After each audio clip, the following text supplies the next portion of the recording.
Peruano. La pregunta sigue vigente hasta el día de hoy. ¿En qué momento se jodió el Perú? Hace décadas que buscamos la respuesta y siempre terminamos echándole la culpa a quienes nos han gobernado. Es más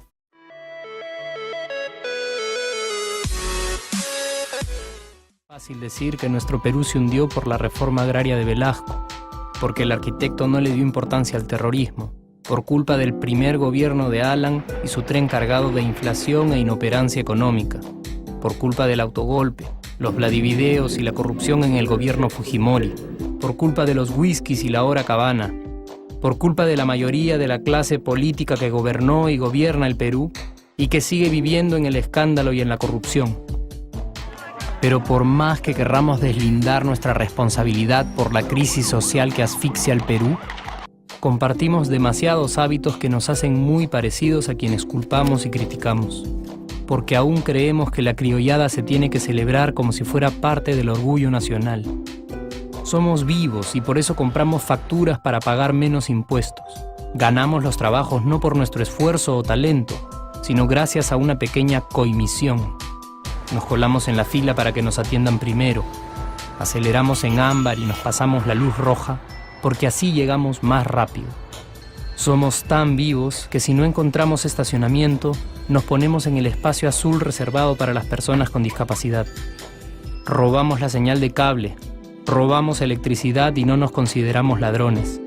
Reclamamos que haya justicia y se acabe la corrupción, pero le pagamos 5 soles a un policía para que no nos ponga papeleta o al juez para que abogue por nuestra causa. Jamás le damos el pase a un transeúnte en el cruce peatonal porque en el Perú, si no eres vivo, no eres nadie. Pero si somos tan vivos, ¿por qué le tocamos bocina al semáforo en rojo, como si este fuera a escuchar nuestra ansiedad? ¿Por qué tiramos la basura en la calle, como si la ciudad perteneciera a cualquiera menos a nosotros? ¿Por qué nos quedamos callados y no protestamos cuando el chofer de la combi no deja de cometer imprudencias? ¿Por qué estamos tan interesados en saber qué vedette trampea con qué jugador, en vez de conocer algo sobre nuestra historia, nuestra economía, nuestra literatura, o al menos saber cuáles son nuestros derechos más elementales? ¿Por qué sentimos que se nos hace un favor cuando un empleado del Estado nos atiende? ¿Por qué dejamos que un panetón sea el mejor argumento de un político para llevarse nuestro voto? ¿Por qué cuando alguien hace algo bien, decimos que parece hecho en el extranjero, como si eso fuese más meritorio? ¿Por qué no nos sentimos orgullosos de nuestra diversidad cultural? ¿Y por qué, si somos tan vivos, seguimos alimentando este círculo vicioso que no nos deja avanzar como sociedad y nación? Es cierto que nuestros niveles educativos dan pena, y si queremos llegar a ser un país con posibilidades de desarrollo, se tiene que invertir en escuelas y capacitar a los maestros.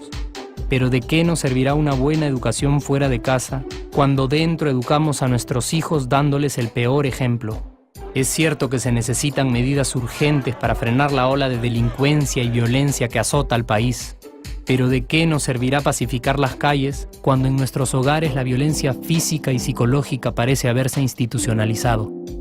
Es cierto que se necesita una verdadera reforma judicial para que en el Perú se pueda hablar de justicia, pero ¿de qué servirá lograrlo cuando la mayoría de nosotros sigue avalando la ley del más fuerte, del más rico, del más vivo? Es cierto que para reducir los conflictos sociales se requiere del diálogo, pero ¿de qué nos servirá ese diálogo si seguimos pensando que dialogar es imponer nuestras ideas y no escuchar al que piensa diferente a nosotros? Es cierto que necesitamos mejores leyes de inclusión social y muchísimos más proyectos de integración. Pero ¿de qué nos servirán estas leyes y proyectos si hasta el día de hoy la publicidad peruana define nuestros estratos socioeconómicos por el color de la piel y a nadie le parece raro? Si hasta el día de hoy seguimos avergonzándonos de nuestras diferencias o sintiéndonos superiores por estas mismas diferencias. Es cierto, es mucho más fácil echarle la culpa de absolutamente todo a nuestros gobernantes.